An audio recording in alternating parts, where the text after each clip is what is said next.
ನೀವು ಸಿಕ್ಕಾಕೊಂಡಿದ್ದಾರೆ. ನಿಮ್ಮ ಪಕ್ಷದ ಸ್ಟ್ಯಾಂಡ್ ಏನ್ ಸರ್? ಏನ್ ಮಾಡ್ತಾ ಇದ್ದಾರೆ ನಿಮ್ಮ ಪಕ್ಷದವರು, ನಿಮ್ಮ ನಾಯಕರು? ಈಗ ನೀವು ನಾಯಕರು, ನೀವು ದಲಿತ ನಾಯಕರು, ಅಹಿಂದ ವರ್ಗದ ನಾಯಕರು, ನೀವು ಬಂದಿದ್ರಿ. ನಿಮ್ಮ ದೊಡ್ಡ ರಾಜ್ಯಾಧ್ಯಕ್ಷರು ಇವರು ವಿರೋಧ ಪಕ್ಷದ ನಾಯಕರು ಏನ್ ಮಾಡ್ತಾ ಇದ್ದಾರೆ? ಇಲ್ಲ, ನಾನು ನೋಡ್ರಿ, ಕೆಲವೊಂದು ವಿಷಯದಲ್ಲಿ ಮುಜುಗರ ಆಗುತ್ತೆ. ಪಕ್ಷದ ಅಧ್ಯಕ್ಷ ಇರ್ಬೋದು, ವಿರೋಧ ಪಕ್ಷ ನಾಯಕ ಇರ್ಬೋದು, ಪಕ್ಷದ ಒಂದು ಭ್ರಷ್ಟಾಚಾರ ಅಪಾದ ಬಂದಾಗ ನೇರವಾಗಿ ಮಾತಾಡಿದ್ರೆ ಬಹಳ ಕಷ್ಟ ಆಗ್ತದೆ. ಅದನ್ನು ನಮ್ಮದು ಯಾವುದೇ ರಾಜ್ಯಾಧ್ಯಕ್ಷ ನಮ್ಮ ಭಿನ್ನಾಯ ಬರ್ಬೋದು, ಬಟ್ ಅವ್ರು ಕುರ್ಚಿ ಮೇಲೆ ಕೂತಾಗ ಅವರು ಮಾತಾಡೋದು ಭಾಳ ಕಷ್ಟದಾಯಕ ಆಗ್ತದೆ. ಭ್ರಷ್ಟಾಚಾರದ ಅಪವಾದ ಬಂದಾಗ, ಸಿಕ್ಕಿಕೊಂಡಾಗ, ಬಂಧನ ಆದಾಗ ಭಾಳ ಕಷ್ಟ ಆಗ್ತದೆ. ಅದಕ್ಕೆ ಆದ ವಿಷಯ ಪಾರ್ಟ್ 2 ನಾವು ಬರೇ ಪದೇ ಪದೇ ದಲಿತ ಶಾಸಕರು, ಹಿಂದುಳಿದ ಜನಾಂಗ ಅಧಿಕಾರಿಗಳು, ಹಿಂದೂ ಶಾಸಕರಿಗೆ ಯಾಕೆ ಆಗತ್ತೆ ಅನ್ನೋಂಥ ಇದು ವಿಚಾರ ಮಾಡುವಂಥ ನಮ್ಮ ಜನಾಂಗದಾಗ ಬುದ್ಧಿವಂತರಾಗಬೇಕು ನಾವು.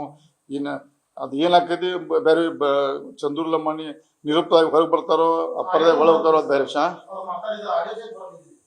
ಬಿದ್ದಿರ್ಬೋದು. ನೋಡಿ, ಒಂದು ಶಿಫ್ಟ್ನ ಅಣುಗಳೇ ಅಂತ ಮಾತಾಡೋದು ಆಡಿಯೋ ಮೇಲೆ ನೀವು ಇವತ್ತು ನೋಡ್ರಿ, ನನಗೆ ಮಾಹಿತಿ ಪ್ರಕಾರ ಒಂದು ದುಡ್ಡಿನ ವ್ಯವಹಾರ ಇದ್ದು ಇಲ್ಲ. ನನಗೆ ಮಾಹಿತಿ ಬಂದ ಪ್ರಕಾರ ಅದೇ ಹೇಳ್ತೀನಿ. ಇದು ಭ್ರಷ್ಟಾಚಾರ ಚಂದ್ರ ಲಮಾಣಿ ಬಗ್ಗೆ ಭ್ರಷ್ಟಾಚಾರ ಮಾಡಿದಾರೋ ಬಿಟ್ಟೋ ಅಂತ ಬಗ್ಗೆ ಪತ್ರಿಕಾಗೋಷ್ಠಿ ಕರೆದಿಲ್ಲ ನಾನು. ಅದು ಮುಂದಿನ ದಿನದಲ್ಲೇ ಸಾಬೀತಾಗುತ್ತದೆ. ಅದು ಅವ್ರು ತಪ್ಪು ಮಾಡಿದಾರ, ದುಡ್ಡು ತೊಂದ್ರೆ. ನನ್ನ ಮಾಹಿತಿ ಪ್ರಕಾರ ಅದೇ ಸಮಾಜದ ಒಬ್ಬ ಸ್ವಾಮೀಜಿಯವರು ಒಬ್ಬ ದಲಿತ ಸಮಾಜದ ಕಾಂಟ್ರಾಕ್ಟರನ್ನ ಬಳಸ್ಕೊಂಡು, ಯಾಕಂದ್ರೆ ದುಡ್ಡಿನ ವ್ಯವಹಾರ ಇರ್ತೈತೆ. ಯಾರು ವಿದ್ಯಾವಂತ ಶಾಸಕದಾಗ ನೇರವಾಗಿ ತನ್ನ ಚೆಂಬರ್ ಕರ್ಕೊಂಡು ಹೋಗ್ತಾ ಒಂದು ಮೂರ್ತನ ಯಾರು ಮಾಡೋದಿಲ್ಲ. ನನ್ನ ಪ್ರಕಾರ ಮೂರ್ತನ ಎಷ್ಟಿದ್ರೆ ಗೊತ್ತು. ಅದೇ ನೋಡ್ರಿ, ಅವ್ರು ವ್ಯವಹಾರ ಇರ್ತಾವ. ಈಗ ಉದಾಹರಣೆ ರಮೇಶ್ ಜಾರಕಿಹೊಳಿ ಯಾವ್ದು ನೋಡ್ಕೊಂಡು ಅವ್ನ ಬುಕ್ ಮಾಡಿ ನನಗೇನು ಗೊತ್ತಿಗೆ, ನಂಗೆ ನಾ ಒಂದು 2 ಲಕ್ಷ ರೊಕ್ಕ ಕೊಟ್ಟಿರ್ತಾನೆ. ಸೌಕರ್ಯ ರೊಕ್ಕ ಕೊಟ್ಟು ಕೊಟ್ಟರೆ ಏನು ಹೆಂಗೆ? ನಾನು ಒಬ್ಬ ಲೈವ್ ಎಕ್ಸಾಂಪಲ್. ನನಗೂ ಹೆಂಗೆ ಮಾಡಿದ್ರೆ ನಿಮ್ಗೆ ಗೊತ್ತು. ಅದ್ರ ಬಗ್ಗೆ ಚರ್ಚೆ ಮಾಡಬೇಡ. ರೋಡ್ಲಿ ಮೆಟ್ರಿದೆ ನಾನು ಬೆಳೀತೆ, ನನಗೂ ಹೆಂಗೆ ತುಳಿತಾರೆ, ಹೆಂಗೆ ಕುಡಿಸಾರೆ, ಮೂಲೆ ಕೂತಾರೆ ನನಗೂ ಗೊತ್ತು. ಆದ್ರೆ ನಾ ಛಲ ಬಿಟ್ಟು ನಾವು ಹೋರಾಟದಿಂದ ಹೊರಗೆ ಬಂದನು ಅಷ್ಟೇ.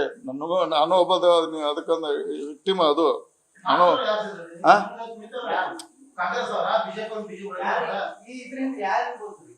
ಈಗ ಮುಂದಿನ ದಿನ ಗೊತ್ತಾಗ್ತದೆ. ಮುಂದಿನ ದಿನ ಗೊತ್ತ ನಾವು ಯಾಕೆ ಬಂದ. ಜಗದೀಶ್ ಶೆಟ್ಟರ್ ಒಬ್ಬ ಮಾಜಿ ಮುಖ್ಯಮಂತ್ರಿ ಬಂದು ನಮ್ಮ ಜನಾಂಗ ಪರವಾಗಿ ಬಂದದಕ್ಕೆ ನಾವು ಯಾರು ಮಾತಾಡಲಿಲ್ಲ ಅನ್ನೋದು ಬೇಡ ಅಂತ ಮಾತಾಡಿದ್ವಿ. ಅದು ನೋಡ್ರೆ ಮುಂದಿನ ದಿನ ಹೇಳ್ತೀನಂತ. ಕೆಲವೊಂದು ವಿಷಯ ಬಹಿರಂಗ ಪಡಿಸಬೋದಲ್ಲ, ಅದು ನಾಳೆ ಗೊತ್ತಾಗುತ್ತದೆ. ಮತ್ತು ನಾವು ಇದನ್ನು ಭಾಳ ಸೀರಿಯಸ್ ತಗೋತು. ಮುಂದಿನ 28 ಚುನಾವಣೆಯಲ್ಲಿ ನಾವು ಇದನ್ನು ಭಾಳ ಗಂಭೀರವಾಗಿ ತಗೊಂಡು ಮುಂದಿನ ದಿನದಲ್ಲಿ ಯಾರೇ ಯಾವ ಪಕ್ಷ ಅಧಿಕಾರ ಬರ್ತದೆ, ಜನ ಯಾರು ಲೀಡರ್ಶಿಪ್ ತೊಂದ್ರೆ ಅವ್ರು ಆ ಜನಾಂಗ ಪರ ನಿಲ್ಲಬೇಕು. ನಿಲ್ಲಲಿಕ್ಕೆ ಆ ಕುರ್ಚಂಕೊಂಡ ನಾಲಾಯಕರು ಯಾರು ಓಟ್ ತೊಗೊಂಡು ಅದಕ್ಕೆ ಕುರ್ಚಂಕೊಂಡ್ತಾರ. 28 ಏಪ್ರಿಲ್ 23 20 ಬಿಟ್ಬಿಡ್ರಿ. ಮುಂದೆ 28ಕ್ಕೆ ಯಾರು ಬರ್ತಾರಲ್ಲ ಅದು ಅವರು ಆ ಜನಾಂಗದ ಪ್ರತಿನಿಧಿಯಾಗಿ ಹೋರಾಟ ಮಾಡಿ ಆ ಕುರ್ಚಿ ಕೂತ ನಂತರ ಆ ಜನಾಂಗ ಮರಿತರ ಅವರಂತ ಮೂರ್ಖರು ಯಾರಲ್ಲ, ಅವರಂತ ನಾಲಾಯಕರು ಯಾರಲ್ಲ.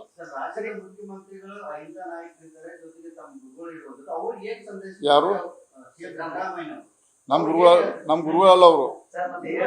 ಅಲ್ಲ, ನಮ್ಮ ಹಿಂದಿನ ಆದ್ರೆ ಇದ್ರ ಮಿಕ್ಸ್ ಮಾಡಿ ಅವರು ಕಾಂಗ್ರೆಸ್ ಪಕ್ಷ ಮುಖ್ಯಮಂತ್ರಿ.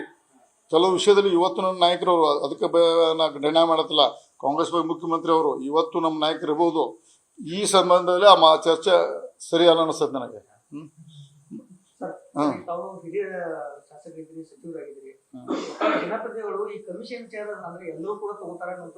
ಅದೇ ದುರ್ದೈವ ಸಂಗತಿ. ಲೂಟ್ ಮಾಡತಾರ. ಯಾಕಂದ್ರೆ ಉದಾಹರಣೆ ಕೆಲವು ವಿಷಯ ನೋಡಿ, ಬೆಳಗಾವದಲ್ಲಿ ತಹಸೀಲ್ ಆಫೀಸ್ ಒಬ್ಬ ಹೆಂಗೆ ಸತ್ತ. ಅದು ಯಾರು ಮಾಡಿದಾರ ಪಾಪ, ಯಾರದ ನಂಗೆ ಗೊತ್ತಿಲ್ಲ, ಅದ್ರ ಬಗ್ಗೆ ಮಾಹಿತಿಲ್ಲ. ಇಲ್ಲಿ ಒಬ್ಬ ಬರಲಿಲ್ಲ. ಕಲಬುರ್ಗಿ ಹೋಗ್ತಾರ, ಅದ ಸೇಮ್ ಕೇಸಿನ ಕಲಬುರ್ಗಿ ಹಾಕಿ ಹೋಗ್ತಾರ. ಕಲಬುರ್ಗಿ ಗೆರೋಕೆ ಹೋಗ್ತಾರ, ಇಲ್ಲಿ ಬರೋಂಗಿಲ್ಲ. ಮುಂದೆ ದಲಿತರ ಪರವಾಗಿ ಮತ್ತೆ ಉದಾಹರಣೆ ಮಣ್ಣು ನಡೆದಂಥ ಅಸೆಂಬ್ಲಿ ನೋಡಿದ್ರಿ ವ್ಯವಸ್ಥೆ ಹೆಂಗೆ ಐತಿ. ಅಸೆಂಬ್ಲಿ ನೋಡಿದ್ರಿ, ಅಸೆಂಬ್ಲಿ ಹೆಂಗೆ ನಡೆದ ನಮ್ಗೆ ಅರ್ಥ ಆಗಿಲ್ಲ. ಹೆಂಗೆ ಏನು ಸಿಟ್ಟು ವಿರೋಧ ಪಕ್ಷ ಅರ್ಥ ಹೋಗ್ತು, ಸರ್ಕಾರ ಅರ್ಥ ಹೋಗ್ತು. ಅದಕ್ಕೆ ನಾವು ಭಾಳ ಮನಸ್ಸಿನೊಂದು ಗಪ್ ಕೂತ್ಬಿಟ್ಟು ನಾವು ಎಲ್ಲಿ ಪಾರ್ಟಿಸಿಪೇಟ್ ಮಾಡ್ತಾರಲ್ಲ. ನಾವು BJP ಫೇಲ್ ಅನ್ನಕ್ಕೆ ಬರೋದಿಲ್ಲ, ಬಟ್ ಸರ್ಕಾರ ಫೇಲು. BJP ಫೇಲ್ ಅನ್ನಕ್ಕೆ ಬರೋದಿಲ್ಲ. ಯಾವುದು ನಾನು ಕುರುಬ ಅನ್ನೋ ಕಾರಣಕ್ಕಾಗಿ ನನ್ನನ್ನು ಕೂಡ ಸಾಕಷ್ಟು ಬಾರಿ ಏನ್ ಟಾರ್ಗೆಟ್ ಮಾಡಿದ್ರೆ ಷಡ್ಯಂತ್ರ ಇದೆ ಅನ್ನೋದು ಅದೇ ತಪ್ಪು ಅವ್ರದ್ದು. ಅವ್ರು ಕುರುಬ ನಾಯಕರಲ್ಲ, ಹಿಂದುಳಿದ ಜನಾಂಗ ನಾಯಕರವರು. ಅದೇ ತಪ್ಪ ಅವ್ರ ಭಾವನೆ.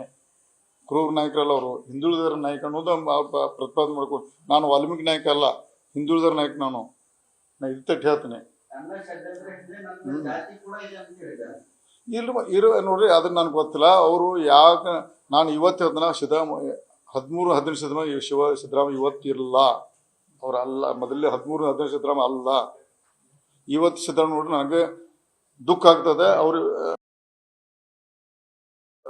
ಇವತ್ತಿನ ವಾತಾವರಣ ನೋಡ್ಬೇಕಾದ್ರೆ ಅವ್ರ CM ಪದ ನಡೆಸುವಂಥ ಶಕ್ತಿ ಓದಿಲ್ಲ.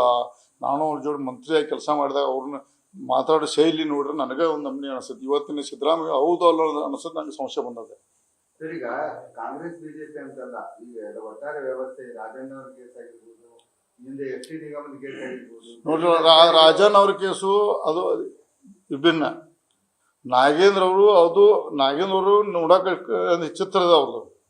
ಆರ್ ಹಿಂದೆ ಭಾಳ ದೊಡ್ಡ ಷಡ್ಯಂತ್ರ. ಅದಕ್ಕೆ ಅದನ್ನ ಮುಂದುವರ್ಸೋರು, ಅಲ್ಲಿಗೆ ಸ್ಟಾಪ್ ಮಾಡಿ. ಹಿಂದೆ ದೊಡ್ಡ ಷಡ್ಯಂತ್ರ ಇರ್ತದೆ. ಅದು ಖರೆ ನಿಜವಾದ ತನಿಖೆ ಆದ್ರೆ ಬಹಳ ಮಂದಿ ಒಳಗೆ ಹೋಗ್ತಾರೆ. ನಾಗೇಂದ್ರ ಚಿತ್ರ ಅಟ್ಟ ಅದು.